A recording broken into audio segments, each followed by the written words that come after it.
I own a lot of board games, so when I heard that Toronto was having a convention dedicated to video games and board games, I immediately bought tickets for me and my friends. It's a lot smaller than the likes of Anime North or Fan Expo, but we stayed for the full duration and had a lot of fun. One of the first things we did was check out GameStop's booth, because they were handing out free Pokemon packages. They contained Pokemon-themed activity sheets, a plastic coin, and even a booster pack of Pokemon cards. It took me a while to open my pack, but when I finally did, I couldn't contain my excitement. In the indie game section, I had an unexpected reunion with a university friend I hadn't seen since first year. Oh, how time flies. While we were there, we met the developers of Galactic Shogun, a social deduction game that puts its own spin on the formula for Ultimate Werewolf.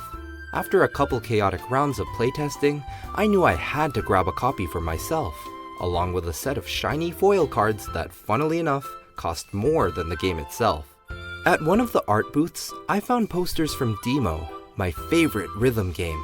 It was the first time I had ever seen any Demo-related content at a convention, so I immediately picked up 2 posters. And since it was buy 2 get 1 free, James joined in, picking up a Bochi the Glock poster for himself. While we were doing that, Jason was relentlessly searching for certain Game Boy Advance cartridges, and he even brought his old Game Boy Advance from home to make sure he wasn't getting scammed. Jake, meanwhile, was feeling confident and decided to compete in the duck hunt competition. He's had a lot of practice with the game, so I wasn't surprised to learn that no one could even come close to his high score. As the undisputed winner, he walked away with a pair of weekend passes to the upcoming Anime North. Before we left the con, I found a booth selling baked goods, and more specifically, butter tarts. I immediately thought of my mom, who absolutely loves butter tarts, and decided to buy a pack of 6, though they were quite expensive. I wanted to know what she thought of them, so I asked her, "So, what do you think?"